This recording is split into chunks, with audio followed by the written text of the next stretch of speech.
E é interessante como a cultura gaúcha às vezes retrata de uma maneira hegemônica o gaúcho em cima de um cavalo, o gaúcho que atravessa os pampas, cortando distâncias, e a gente esquece de outras identidades que formam o povo gaúcho. Por exemplo, uma identidade que é tão regional e também tem essa questão com a terra e com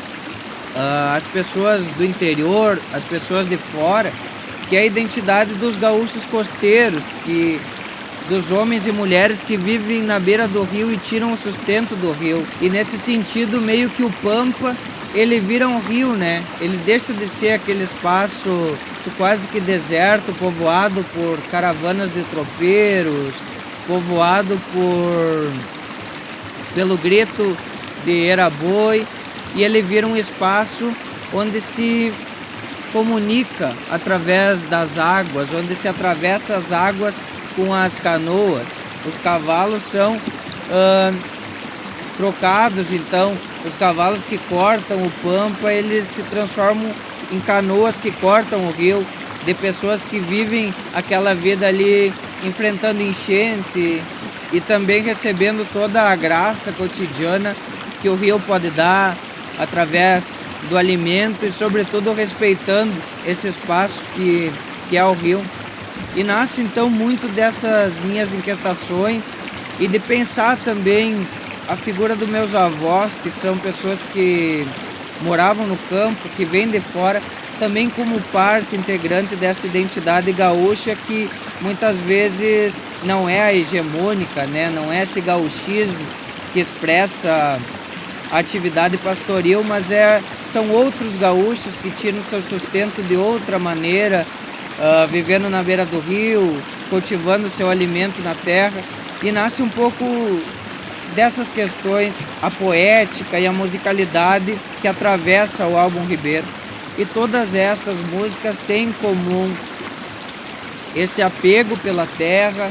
essa reverência aos nossos ancestrais, aos nossos avós, uma reverência à terra, um retornar da cidade pro seio da terra e um respeito, sobretudo, a isso. E elas vão construindo essa grande história, que ela não é uma história minha só, mas ela é uma história dos meus avós, a história de outras pessoas que me atravessaram. Ela é um pouco da história de como eu vejo esse Brasil tão diverso, as regionalidades desse Brasil, como eu vejo o Rio Grande do Sul e a cultura gaúcha dentro desse espaço, e essas reflexões todas que me batem, que me atravessam. Vai começar o álbum desde Ribeirão Nasci Rei, que é uma música bastante nova, que eu escrevi da varanda da minha casa, olhando para o mato que existe próximo da minha casa, onde vivo com meus pais agora nesse período de pandemia. E eu me coloquei na beira daquele rio, na beira daquele mato, reverenciando o que representa o rio, a vida que brota desse rio, na figura da Iara também, que tem todo esse misticismo diretamente ligado com o folclore brasileiro, que para mim é muito importante e sempre buscarei reverenciar. Vai passar por Alma Pescadora, uma música que representa muito a minha vertente regional, dentro do cancioneiro regional gaúcho. Vai falar também da vida desses homens e dessas mulheres costeiras. Vai ter outra música que vai falar mais especificamente da espiritualidade, como Cataventos de Ançã. Vai ter música também que vai falar sobre essa minha interação com o meio urbano. Eu, um guri que, embora vivia na cidade, aqui em Tuparendi, onde nasci, mas é uma cidade que ela é interiorana, ela tem um aspecto de interior, e eu me criei para fora, indo de final de semana pelo menos, passando as férias nos meus avós, nos meus tios. Então sempre tive o contato, e como esse menino que nasceu no interior viu a cidade, então também tem essas questões como em uma música chamada Beija-Flor Urbano, há reflexões mais poético-filosóficas do nosso espaço no mundo, não só como identidades que representam nossos avós, que representam os homens e mulheres do campo, mas no intuito de tornar toda a linguagem regional universal também, porque falar de amor, falar das dores que a gente sente, falar das nossas angústias, também é falar de uma maneira universal e às vezes com uma linguagem que transcende do regional. Uma coisa muito interessante também que me ajudou a construir esse álbum foi através da minha proximidade com a literatura, além da literatura que existe dentro das músicas, por eu estudar literatura, cursar letras. E é muito interessante que eu lia João Simões Lopes Neto, que era um escritor regionalista aqui do Rio Grande do Sul, e lia também Guimarães Rosa, com Grande Sertão Veredas, por exemplo. E eu percebi que nesse oco que diferenciava um do outro, que separava um do outro, esse grande sertão, ou esse grande pampa que separa um do outro, havia muita coisa em comum.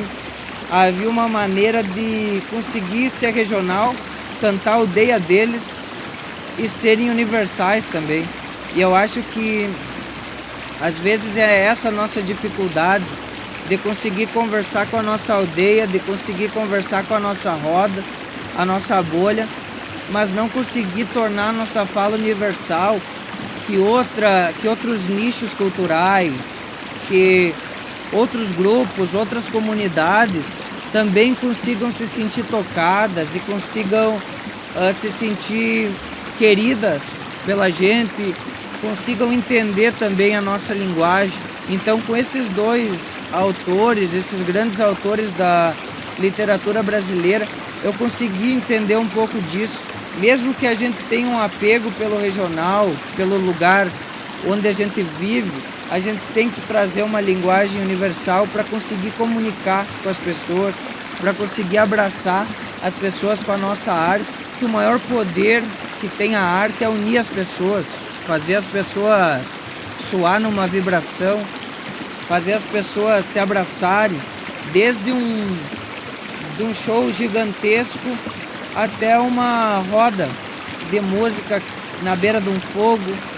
até um filho mostrando uma música que aprendeu, mostrando os versinhos que escreveu na escola para o seu pai e para sua mãe. Então, desde a experimentação até a obra de arte de fato construída, eu acho que existe esse poder de unir as pessoas. E a gente só consegue se unir se a gente conseguir dialogar. E desta maneira eu acho que cantando o que é nosso, cantando a nossa terra, cantando a nossa aldeia, mas sendo universal, a gente consegue elevar a arte ao sentido próprio dela e ao sentido mais bonito dela, que é unir, que é agregar, que é somar.